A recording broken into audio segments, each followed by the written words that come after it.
Hi, my name's Carrie. I want to thank you guys so much for volunteering to help with the hospitality ministry.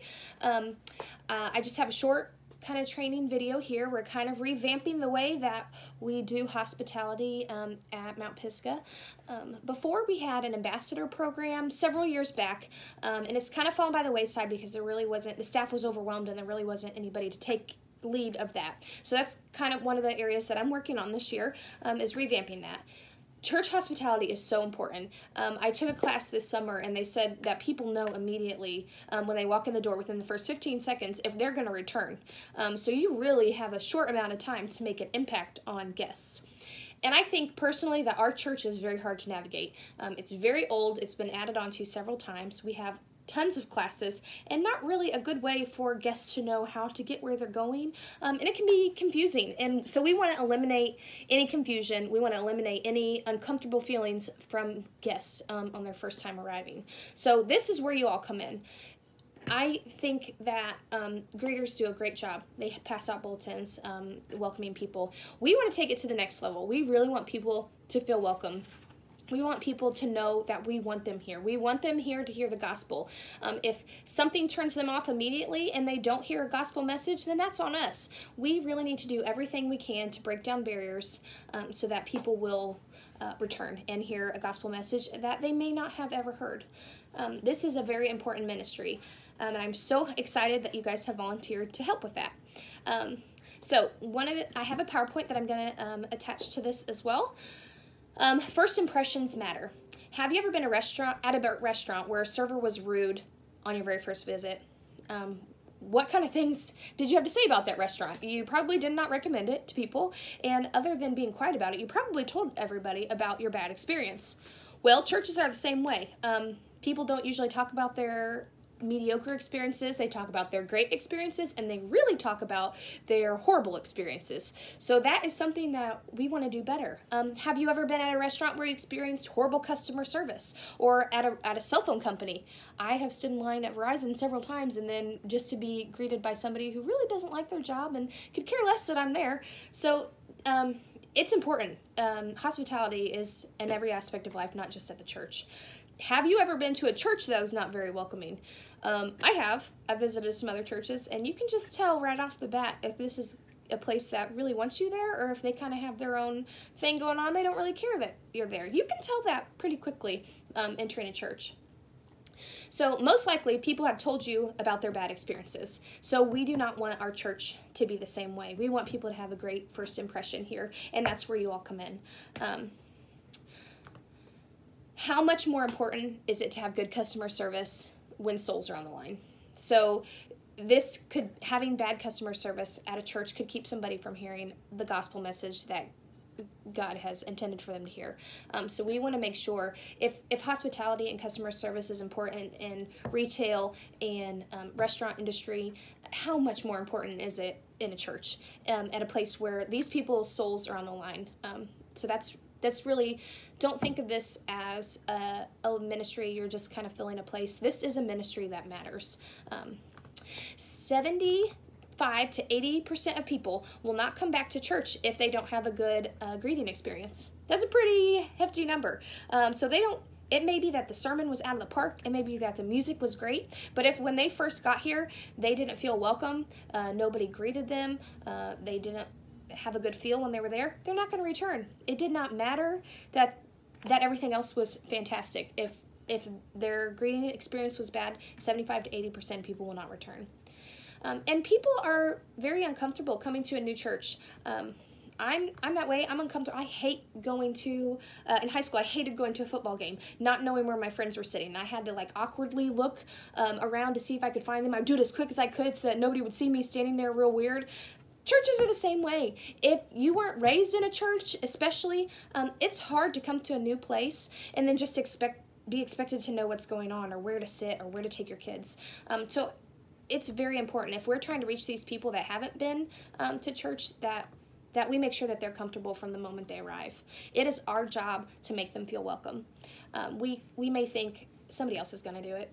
Somebody else is going to welcome them. That's not really my thing. I feel awkward. I don't know what I'm going to say to them. Somebody else isn't going to do it. We need you to do it. We need you to be the first person when they walk in the door, be like, it is so nice to see you here. I don't know that I've met you before. Welcome to Mount Pisgah. That can really go a long way. So, quote from Andy Stanley, "We must remove every possible obstacle from the path of the disinterested, suspicious, here against my will, would rather be somewhere else unchurched guests. The parking lot, hallways, auditorium, and the stage must be obstacle-free zones." There's a lot in that. There's people who have been drugged here because they don't want to be here. Maybe their grandma's here and they're trying to appease them. We need to make sure that even if they don't really want to be here, that we can change their mind. So I think the biggest obstacle for Mount Pisgah that we need to get rid of is the unknown.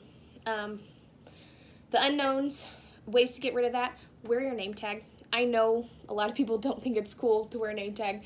I'm going to have lanyards that say something about new here, ask me, I'm here to serve, those sort of things. It may not be super cool. You don't want to wear it. If you don't, it's fine. But really, it goes a long way. If somebody is new here and they don't know who's who, they don't know who to ask. They're trying to figure out where to take their kids to. Maybe another person was helping somebody else, so they really don't know where to go. You guys having the name tag on is a good way for people to quickly say, hey, I know I can ask them. Another way we can eliminate the unknown is walking people to their destination.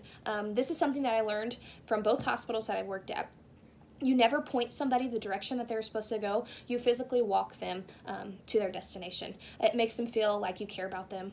It makes them feel welcomed, like you really want them to be here.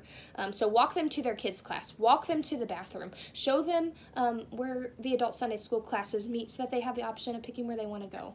Walk them to their destination. That's another way. Our church is hard to navigate. That's a way to get rid of that unknown. The third unknown is where to sit. Like I said, trying to find a seat at a football game made me want to vomit. I am very awkward, very uncomfortable. I don't like standing in front of large crowds of people. Show them to an empty seat.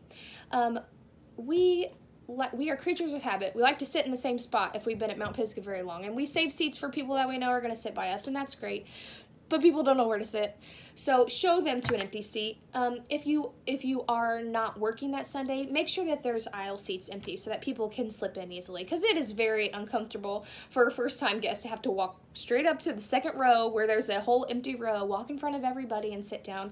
That's going to make them feel pretty uncomfortable. So we need to make sure that we have seats readily available and that you guys can show them, hey, let me show you an empty seat. I think I saw, how many do you have? 4? I think I saw 4 empty seats up here. Eliminate that unknown. So those are some pretty easy ways to do that. We need to be able to meet the needs of our guests. And this is based, I got this from a hospitality, church hospitality book that I can attach on here. It's a free book on Amazon. If you guys want to read it, it had a lot of great information. And this is the needs of our guests based on the 5 love languages. If you've ever heard about the 5 love languages, words of affirmation, quality time, acts of service, receiving gifts, and physical touch. So this is how we can minister and meet the needs of our guests using those 5 languages. Words of affirmation. This is how we're going to start off. It's so good to see you here today. I love that coat. We're honored that you're here with us today. Welcome to Mount Pisgah. Words of affirmation. Things that make them feel like we want them there. That build them up. Not, are you sure you know where you're going? Or do you really want to be here? We don't say those things, but the way that we look at people, the way that we can be in conversations with other people and just ignore a new person, we really need to go out of our way to affirm these first-time visitors, second-time visitors, people that are church shopping. So words of affirmation, very important. Quality time. Taking a moment to say hi. Avoiding long conversations with other hosts or other church members. This is something that I find myself doing too. It's easy to get caught up in a conversation with somebody, and then you miss a new person that comes in the door. So we want to be sure that even if we're in a conversation with a member, if we see somebody out of the corner of our eye come in that we don't recognize, that seems unsure about where they're trying to go, we want to make sure that we say, hold on a second, I really need to go help these new people. I am sure our church member will understand. But we are a chatty group of people at Mount Pisgah, so we need to be really sure that we are cognizant of the new people coming in the door. So we need to make sure that we are stepping away from our conversations to spend quality time with these new guests, and that will go a long way. The third love language, acts of service. So we do this we don't do a very good job of it right now, but we're really trying to do that. I've done it the last couple weeks for first service, standing out in the lobby, opening doors for people, being there to assist them, holding a door open, say, hey, can I get you a cup of coffee? Directing someone to a parking spot if you're standing out on the porch. We're going to start valet parking. So telling these people, hey, if you're interested in it, we have valet parking. You just pull right up here. So doing things for people as an act of service, that really will go a long way as well. The fourth love language is receiving gifts. A way that we try and do this is our gift bags. We try and give every visitor a new gift bag. We're kind of revamping how we're going to do that and what items we're going to have in there, but we need to use up the old stuff first. So that change will probably come a little bit later. But we giving people a gift, like a mug, a pen, a gift card, a t-shirt. We've tried several different things here at Mount Pisgah. Right now we have travel coffee mugs that say Mount Pisgah on them. The goal for us is to try and give them something that they will use and carry around town kind of as a free advertisement for us. So receiving a gift, it's just a lot of people, some people that is their love language, and they like receiving things, making them feel like they're wanted. The last love language is physical touch. Some people are very uncomfortable with this, so you kind of need to be on alert to see if it's somebody that is standoffish, doesn't really want you to touch them. So this kind of use at your discretion.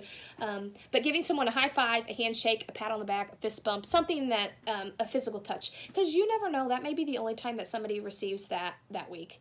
We want to be the hands and feet of Christ, and the way that we can do that is really by showing people that we care. And one of the ways that people can know that is physical touch. So those are the 5 ways we can meet the needs of our guests based on love languages.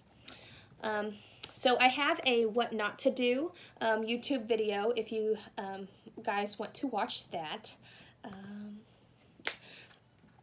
So icebreakers. It can be very awkward. I'm a socially awkward person. I don't know how to start a conversation without looking like a ding-dong. So here's some easy icebreakers for you to start off.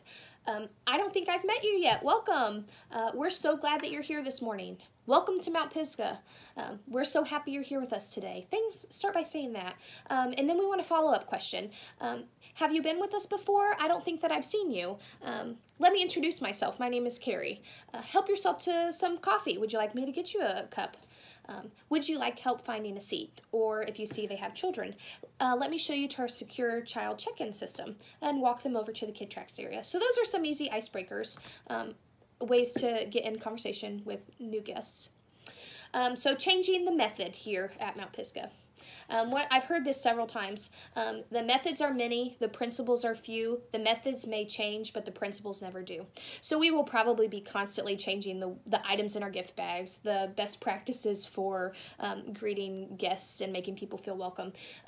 So we may change the way that we do things. I'm changing how we're scheduling it, the way the places that we stand. I'll go over that in a minute. But we may change these methods, but the principle is the same. We want these people in the church. We want them to hear the message that God loves them and Christ died for them on the cross, and that if they would turn from their sin, they would have eternity in heaven with Jesus Christ. And that is the goal. It doesn't matter how we do it. We want to make it comfortable and inviting for everyone. But we may change the way that we do things, but the end goal is to get people here to the sanctuary to hear the message about the love of Jesus Christ. So though we may change the way that we do things from time to time, remember that is what we're doing. People's souls are on the line, and it starts with hospitality. So here's a big thing that I read from one of the hospitality books that I ordered on Amazon. If you can be replaced by a table, you're doing it wrong. That hit me because anytime that I've ever been a greeter, I just stand there and blindly pass out bulletins. So if you can be replaced, if you can be replaced by a table that people can pick up bulletins off of, then you're greeting wrong. Then you're doing the hospitality a disservice. So we want to change. It can be uncomfortable, but we want to change the way that we do that. The greeters, the hospitality team, we are here for more than passing out programs. We're here to make people feel welcome. You should be warm and inviting. You should be cultivating conversations, not just passing out the programs. Some people have been praying for this guest to come to church for years, and you are the answer to that prayer. Somebody's mom may be praying for their son to attend a church for his entire life. He's finally hit rock bottom, decided he's going to come to church, and he gets there and he's not welcomed by anybody. He doesn't feel like he should be here. He's kind of standoffish, and nobody showed him where to sit, and everybody kind of looked at him during the greeting time.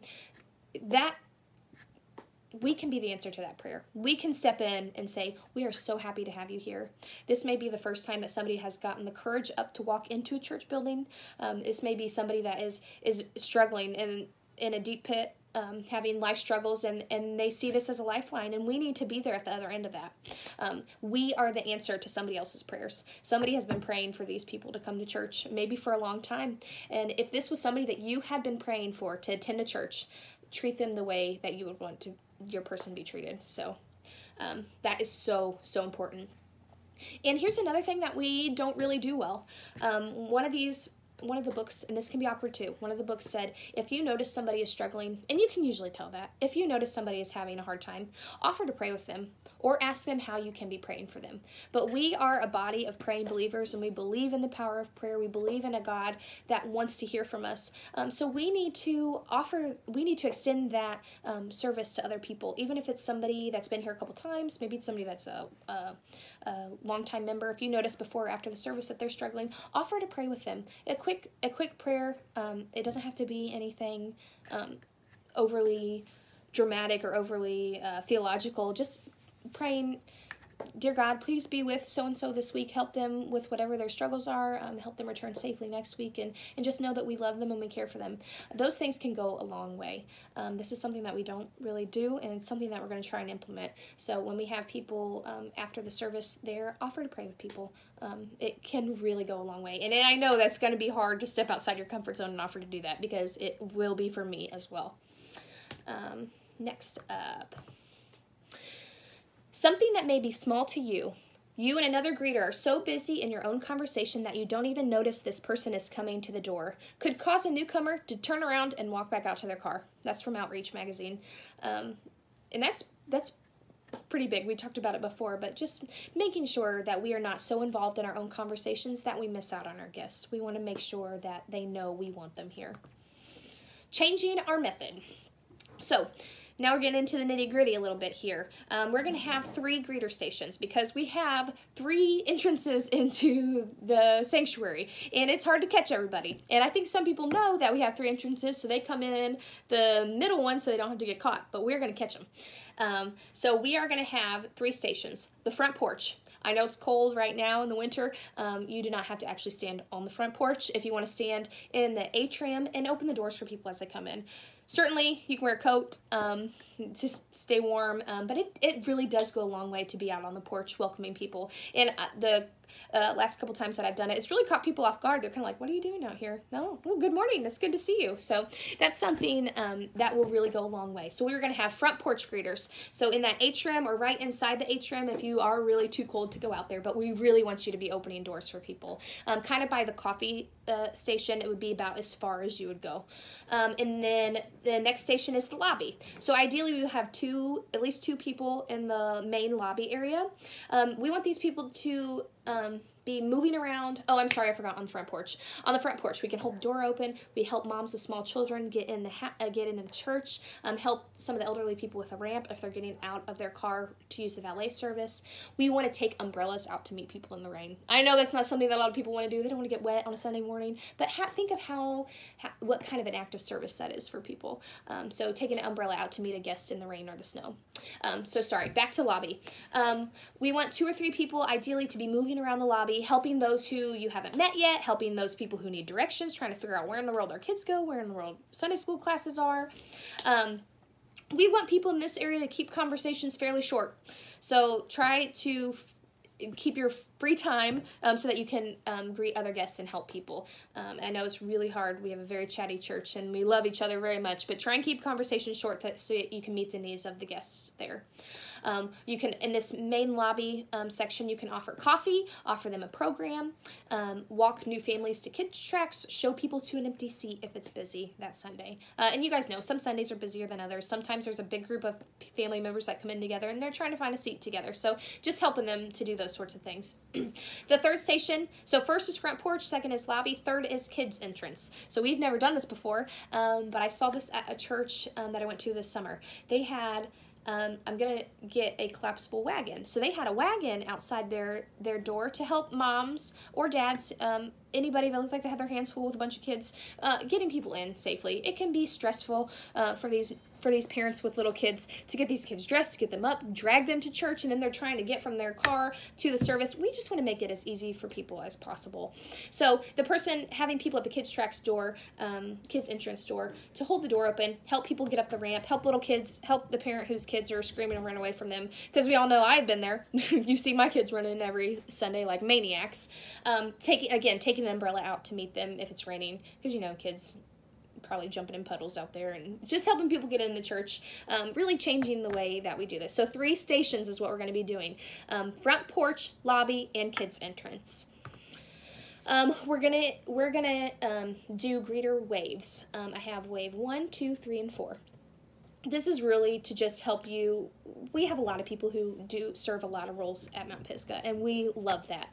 So we want to make it easy for you to be able to volunteer to be on the hospitality team, as well as do your other functions at the church. So wave 1 will be about 8:45 to 9:05. So we really want it to be after first service starts, because there's still people trickling in. We want people to open doors, assist people get in the church, greet visitors, help them find open seats before first service. Wave 2 is from about 9:50 to 10:05, greeting new visitors coming out of first service, giving them a gift bag, inviting them back, asking if there's anything that we could do for them, assisting families to find the correct Sunday school classes. This is tricky, so I'm going to have maps available, because there have been Sundays where I don't really know where like the 2nd grade class is at. The 6th grade meets different than the high school class, and it's not really in the kids wing, it's kind of in between. So helping people to find their correct Sunday school class. So just that little 10-15 minute window there. Wave 3 will be from about 10:45, 10:50 to 11:10, after 5 minutes after our service starts. We want people to open the sanctuary doors, because the praise band will be practicing in there, and the doors will be shut, and some people, we're still practicing, but we don't mind if people come in. And it kind of, I think it makes people feel like they aren't wanted in there. We really just shut the doors to keep it from being extremely loud for the Crusader class. So opening those doors back up when it gets closer to service time, making sure that people know that they're allowed to come in to the sanctuary. Greeting guests and assisting guests over to kids tracks, because we do have a ton of small kids in second service. So helping people know, hey, we have this secure child check-in system here. This is the form you need to fill out. Usually Julie Ferris is over there staffing that for us graciously. So introducing her to them, or Dan's usually around there as well, introducing them, say, hey, this is our children's pastor Dan, and if you have any questions, ask me, or you can ask him.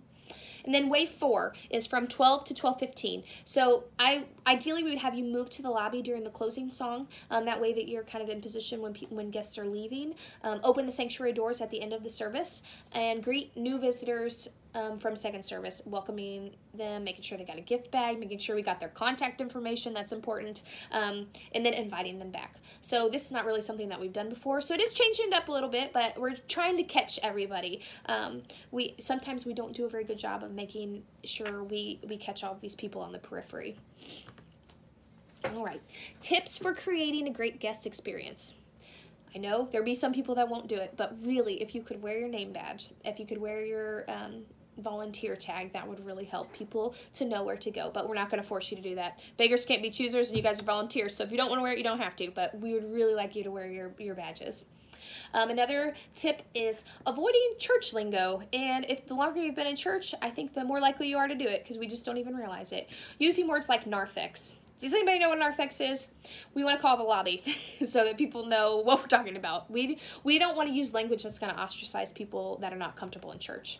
Using ages or grade numbers for classes. So we don't want to say, even if it does have another name, we don't want to say Sprouts. We want to say the preschool class, 3 and 4-year-olds, the 2nd grade class, not some obscure name that they don't know where they're going. So we do have some adult classes with those kinds of names, like Crusader class. So instead of saying the Crusader classroom, you may want to say the over 55 Sunday school classroom.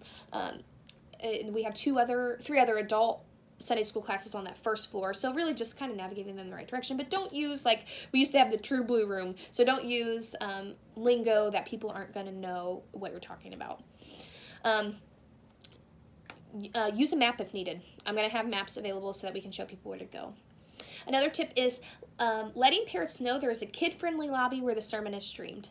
We don't want to make people feel like they have to go out there, but that is a very nice service that we offer. That the sermon is played in the kids' lobby. So if you have a kid, we've probably all been there. You have a toddler that's screaming in class and you feel guilty about leaving them there. They're screaming in the service. You really have nowhere to go, but you still want to be spiritually fed. So letting them know, hey, we have a comfortable area where you guys can sit. Your kids can kind of run around.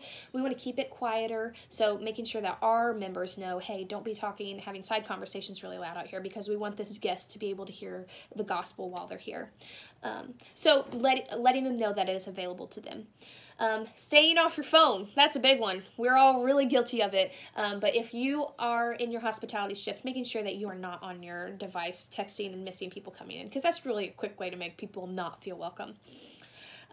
Again, don't be involved in side conversations, really deep conversations that you're going to, with our other members, that you're going to miss a guest. So trying to keep those conversations short to free up your time for guests or second-time members. Look like you're having fun. We don't want you to be like, oh my gosh, Carrie asked me if I would be on this hospitality team. I really don't want to, but I'm going to stand here and hold this door open. We want you to look like you're having fun. We want people to know there's something different about us. We've got the love of Jesus Christ. We've got the Holy Spirit in us, and we love what we're doing. We love being here. We love being part of this family, and we want you to be part of this family too. So make it look like you're having fun, but be authentic about it. Not super cheesy, but be authentic. People can tell when you're genuine with them. Arrive on time for your wave. That is very hard for our Mount Pisgah family. We are a bunch of late people. I stayed outside of first service a couple weeks ago and it was like 9:20 and like half of the church was still walking in. So try, if you are scheduled like your once a month time, try to be on time for that. That's really important so that way we can catch these guests. Make an effort to learn guests' names. I am horrible with this. I can barely remember the name of my 3 children. So asking them, say, introduce yourself. Hi, my name is Carrie. I don't think that I've met you before. What's your name? And then repeat it back to them. And then try very hard. One of the books I read said try very hard to address them by name if they come, when they are exiting or when they come back. So this is something that you're going to need to practice at, and this is something that you're going to need to pray about. That God will give you the ability to remember some names that you can make people feel welcome. I read in one of these books that this may be the only time that week that somebody calls them by their name. And I think at the Orange Conference they talked about it, how important that is, that there's maybe somebody that has been away from church, been away from their family. They got the courage to come up here and addressing them. Somebody addressed them by name. Somebody called them by name. That they care for them enough to remember who they are. So this is something that's really important. We don't do a great job of that. I don't either. So this is something that we're going to really be working on. The last tip is to make yourself visible and available to guests, whatever they need. We want to help them with. So just, even if it's not in your exact job description, helping them find the answer. If you don't know the answer, say, hey, hold on just a second. Let me find somebody that knows the answer. I can get you in touch with the right person. Those sorts of things. We love our volunteers at Mount Pisgah. We love that you have volunteered to do this. We appreciate you. We know that we ask a lot of you. We ask a lot of things, but this is an area that we have fallen short in lately, and this is something that we're really trying to revamp. So thank you so much for offering to do this. A group email will be sent out with the greeter rotation on it regularly. So I've already messaged some of you, but if you can send me your blackout Sundays, so Sundays that you're on vacation, Sundays that you work, Sundays that you just really don't want to do it, let me know your blackout dates in advance so that we can make sure that we don't schedule you on a bad Sunday. And we understand life happens. This is fluid. Call. My number is on here. Call, text, message the church. Just let them know, hey, I've had a change in my schedule. I'm not going to make it. Just let us know so we can get somebody in there to fill your spot.